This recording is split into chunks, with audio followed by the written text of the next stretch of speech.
This may seem very foolish at first, but you can never realize your desires if you do not know how positively and in detail what you want and when you want it. If you cannot decide this, you are not in earnest. You must be definite, and when you are, results will be surprising and almost unbelievable. A natural and ancient enemy will no doubt appear when you get your first taste of accomplishment. This enemy is discredit, in form of such thoughts as, "It can't be possible. It just happened to be. What a remarkable coincidence." When such thoughts occur, give thanks and assert credit to your omnipotent power for the accomplishment. By doing this, you gain assurance and more accomplishment, and in time, prove to yourself that there is a law which actually works at all times when you are in tune with it. Sincere and earnest thanks cannot be given without gratitude, and it is impossible to be thankful and grateful without being happy. Therefore, when you are thanking your greatest and best friend, your omnipotent power, for the gifts received, do so with all your soul, and let it be reflected in your face. The power in what it does is beyond understanding. Do not try to understand it, but accept the accomplishment with thankfulness, happiness, and strengthened faith. Caution.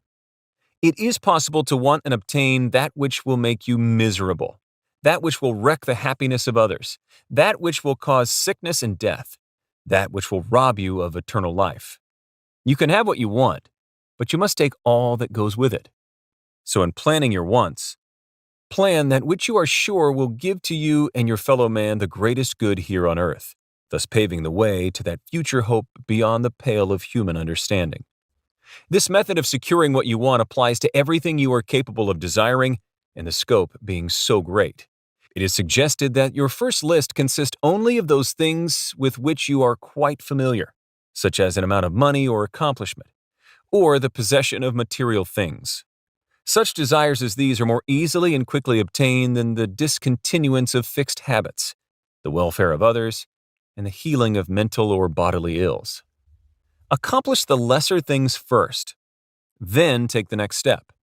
And when that is accomplished, you will seek the higher and really important objectives in life. But long before you reach this stage of your progress, many worthwhile desires will find their place on your list. One will be to help others as you have been helped. Great is the reward to those who help and give without thought of self, as it is impossible to be unselfish without gain. In conclusion, a short while ago, Dr. Emile Coué came to this country and showed thousands of people how to help themselves. Thousands of others spoofed at the idea, refused his assistance, and are today where they were before his visit. So with the statements and plan presented to you now, you can reject or accept. You can remain as you are or have anything you want. The choice is yours. But God grant that you may find in this short volume the inspiration to choose aright, follow the plan, and thereby obtain, as so many others have, all things, whatever they may be, that you desire. Read the entire book over again, and again, and then again. Memorize the 3 simple rules on pages 13 and 14. Test them now on what you want most this minute. This book could have extended easily over 350 pages, but it has been deliberately shortened to make it as easy as possible for you to read, understand, and use. Will you try it? Thousands of bettered lives will testify to the fact that it works. A letter to you from the author. Dear reader, the great possessions of life are all gifts mysteriously bestowed. Sight, hearing, aspiration, love, or life itself. The same is true of ideas. The richest of them are given to us. As for instance, the powerful idea which this book has given you. What are you going to do with it? Are you surprised when I tell you the most profitable thing you can do is give it away? You can do this in an easy and practical way by having this book sent to those you know who need it. In this way, you can help in the distribution of this worthwhile effort to make the lives of others better and happier. You know people who are standing still or who are worried and discouraged. This is your chance to help them help themselves. If you withhold this book from them, you will lose the conscious satisfaction that comes from doing good. If you see that they get this book, then you put yourself in line with the law of life which says you get by giving, and you may rightly expect prosperity and achievement. At the very least, you will have the inner sense of having done a good deed with no hope of being openly thanked, and your reward will come secretly in added power and larger life. The author.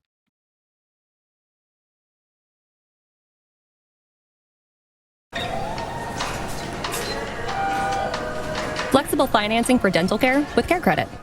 Example of this. He said to his disciples, "Say not ye, there are yet 4 months, and then cometh the harvest? Behold, I say unto you, lift up your eyes and look on the fields, for they are ripe already to harvest." His clear vision pierced the world of matter, and he saw clearly the fourth-dimensional world, things as they really are, perfect and complete in divine mind.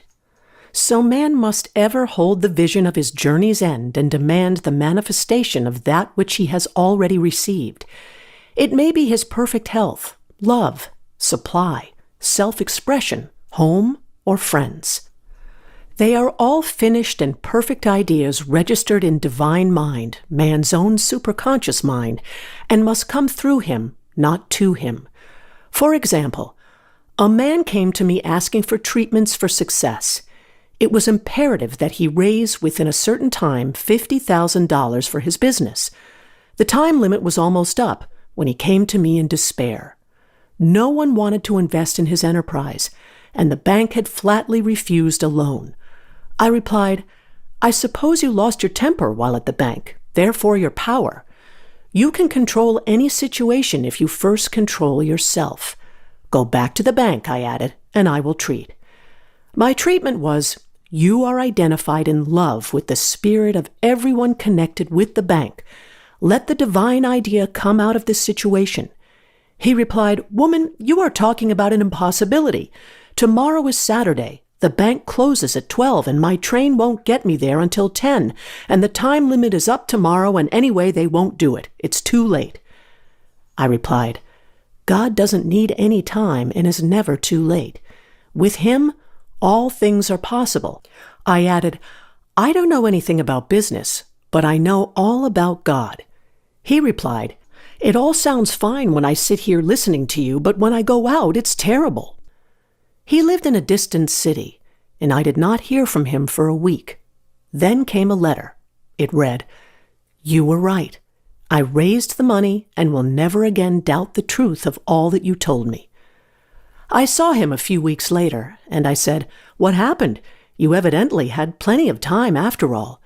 He replied, "My train was late, and I got there just 15 minutes to 12.